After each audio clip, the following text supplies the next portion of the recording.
kitabu cha Injili ya Mathayo sura ya 27 na ya 28. Ndiyo kanisa la Mungu, tumsifuni Yesu Kristo.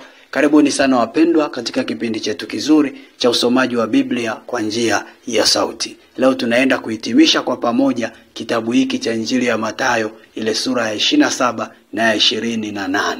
Watu wa Mungu, Mungu ni mwaminifu sana. Kupitia kipindi hiki tumekuwa tukisoma Biblia kila siku na Mungu amekuwa akitusaidia. Ndiyo maana unaweza ukaendelea kukisoma kitabu hiki katika channel yetu hii ya YouTube inayojulikana kwa jina la Jerusalem Family TV Mwalimu Petro na Evodia Mazwile. Upande wa Facebook pia tuko kwa jina hilo hilo. YouTube unaweza pia ukasubscribe channel yetu, na Facebook unaweza pia ukafollow channel yetu. Itakupa nafasi nzuri zaidi ya kuendelea kusoma hivi vitabu kwa ukaribu. Tufungue kwa sala, tuanze rasmi siku ya leo. Kwa jina la Baba, la Mwana na Roho Mtakatifu, amen. Mungu, tunakunyenyekea katika moyo wa ibada. Tunaamini Mungu uko na sisi. Tusamehe dhambi zetu na makosa yetu, Bwana. Tunakuomba kwa huruma ya Mungu, Roho Mtakatifu utushukie, utuwezeshe tunaposoma neno hili kila mmoja apate kuelewa. Katika jina la Baba, Mwana na Roho Mtakatifu, amen. Karibuni sana wapendwa, tuungane na ndugu zetu wa Wedi Project. Nami naitwa Mwalimu Petro. Mlango wa 27. Na ilipokuwa asubuhi, wakuu wa makuhani wote na wazee wa watu wakafanya shauri juu ya Yesu wapate kumuua.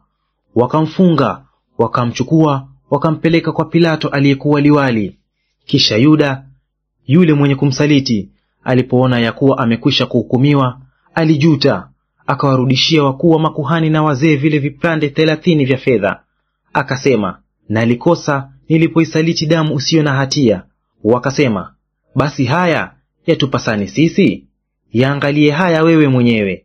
Akavitupa vile vipande vya fedha katika hekalu, akaondoka akaenda, akajinyonga. Wakuu wa makuhani wakavitwaa vile vipande vya fedha, wakasema, si halali kuviweka katika sanduku ya sadaka, kwa kuwa ni kima cha damu. Wakafanya shauri, wakavitumia kwa kununua konde la mfinyanzi liwe mahala pa kuzika wageni. Kwa hiyo konde lile huitwa konde la damu hata leo. Ndipo likatimia neno lililonenwa na nabii Yeremia akisema, wakavitwaa vipande 30 vya fedha, kima chake aliyetiwa kima, ambaye baadhi ya Waisraeli walimtia kima. Wakavitumia kwa kununua konde la mfinyanzi, kama Bwana alivyoniagiza. Naye Yesu akasimama mbele ya liwali. Liwali akamuuliza akasema, wewe ndiye mfalme wa Wayahudi? Yesu akamwambia, wewe wasema. Lakini aliposhtakiwa na wakuu wa makuhani na wazee, hakujibu hata neno. Ndipo Pilato akamwambia, husikii ni mambo mangapi wanayokushuhudia? Asimjibu hata neno moja. Hata liwali akastaajabu sana. Basi wakati wa sikukuu, liwali desturi yake huwafungulia mkutano mfungwa mmoja waliyemtaka. Basi palikuwa na mfungwa mashuhuri siku zile, aitwaye Baraba. Basi walipokutanika, Pilato akawaambia, mnataka niwafungulie yupi? Yule Baraba au Yesu aitwaye Kristo? Kwa maana alijua ya kuwa wamemtoa kwa husuda. Na alipokuwa ameketi juu ya kiti cha hukumu, mkewe alimpelekea mjumbe kumwambia, usiwe na neno na yule mwenye haki, kwa sababu nimeteso mengi leo katika ndoto kwa ajili yake. Nao wakuu wa makuhani na wazee wakawashawishi makutano ili wamtake Baraba na kumwangamiza Yesu. Basi liwali akajibu akawaambia, mnataka niwafungulie yupi katika hawa wawili? Wakasema, Baraba. Pilato akawaambia, basi nimtendeje Yesu aitwaye Kristo? Wakasema, asulubiwe. Akasema, kwani ni ubaya gani aliyoutenda? Wakazidi sana kupiga kelele wakisema, na asulubiwe. Basi Pilato alipoona ya kuwa hafai lolote, bali ghasia inazidi tu, akatoa maji, akanawa mikono yake mbele ya mkutano, akasema, mimi sina hatia katika damu ya mtu huyu mwenye haki. Yaangalieni haya ninyi wenyewe. Watu wote wakajibu wakasema, damu yake na iwe juu yetu na juu ya watoto wetu. Ndipo akawafungulia Baraba, na baada ya kumpiga Yesu mijeledi, akamtoa ili asulubiwe. Ndipo askari waliwali wakamchukua Yesu ndani ya praitorio, wakamkusanyikia kikosi kizima, wakamvua nguo, wakamvika vazi jekundu, wakasokota taji ya miba, wakaiweka juu ya kichwa chake na mwanzi katika mkono wake wa kuume.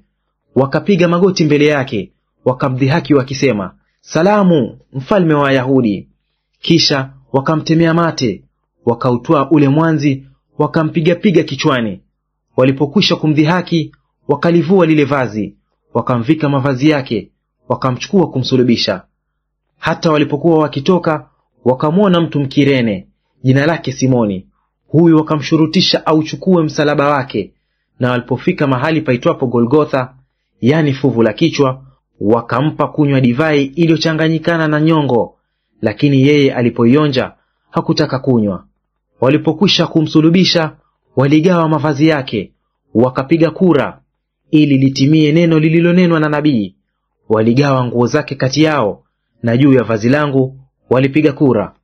Wakaketi wakamlinda huko, wakaweka juu ya kichwa chake mashtaka yake yaliyoandikwa, Huyu ni Yesu, mfalme wa Wayahudi. Wakati huo huo, wanyang'anyi wawili wakasulubiwa pamoja naye, mmoja mkono wake wa kuume na mmoja mkono wake wa kushoto. Nao waliokuwa wakipita njiani wakamtukana, wakatikisa-tikisa vichwa vyao wakisema, Ewe mwenye kulivunja hekalu na kulijenga kwa siku 3, jiokoe nafsi yako. Ukiwa ndiwe mwana wa Mungu, shuka msalabani.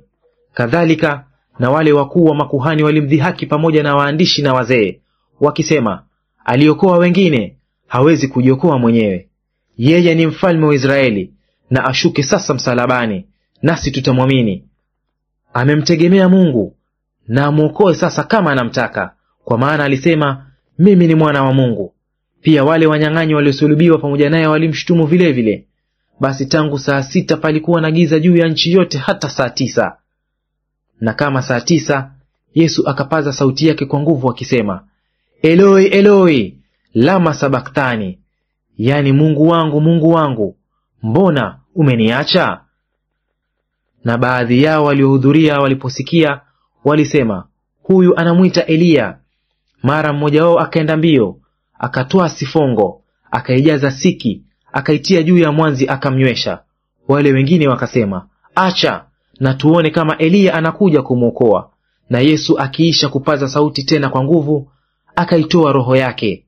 Na tazama, pazia la hekalu likapasuka vipande viwili toka juu hata chini. Nchi ikatetemeka, miamba ikapasuka, makaburi yakafunuka, ikainuka miili mingi ya watakatifu waliolala. Nao wakiisha kutoka makaburini mwao baada ya kufufuka kwake, wakauingia mji mtakatifu. Wakawatokea wengi. Basi yule akida na hao waliokuwa pamoja naye wakimlinda Yesu, walipoliona tetemeko la nchi na mambo yaliyofanyika, wakaogopa sana wakisema, Hakika huyu alikuwa mwana wa Mungu. Palikuwa na wanawake wengi pale wakitazama kwa mbali. Hao ndio walimfuata Yesu toka Galilaya na kumtumikia.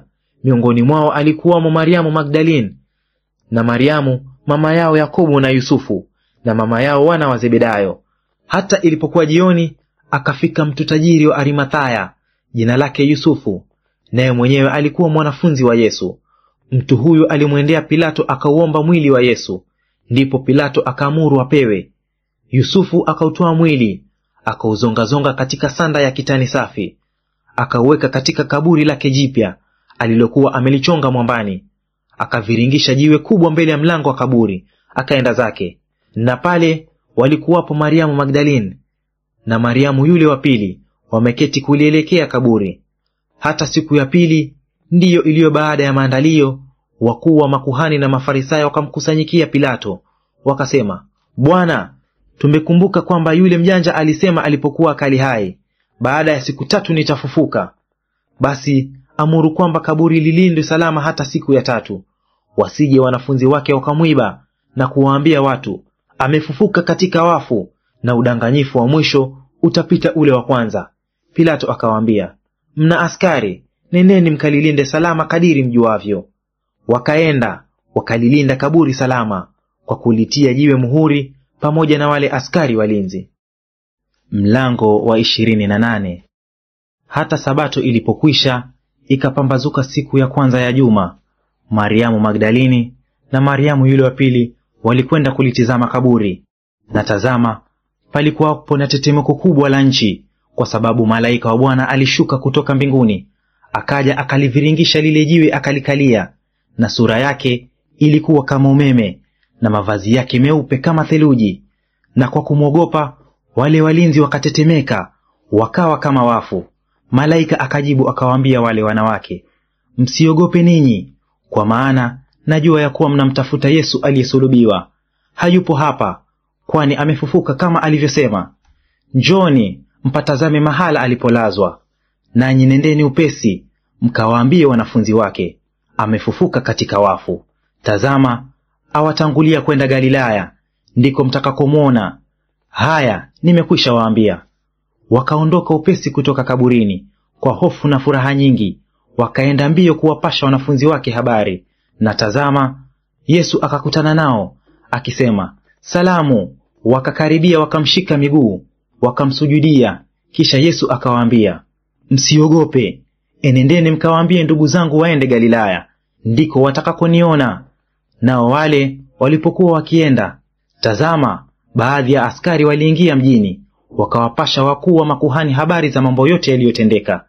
Wakakusanyika pamoja na wazee, wakafanya shauri, wakawapa askari fedha nyingi, wakisema, semeni ya kwamba wanafunzi wake walikuja usiku, wakamwiba sisi tulipokuwa tumelala.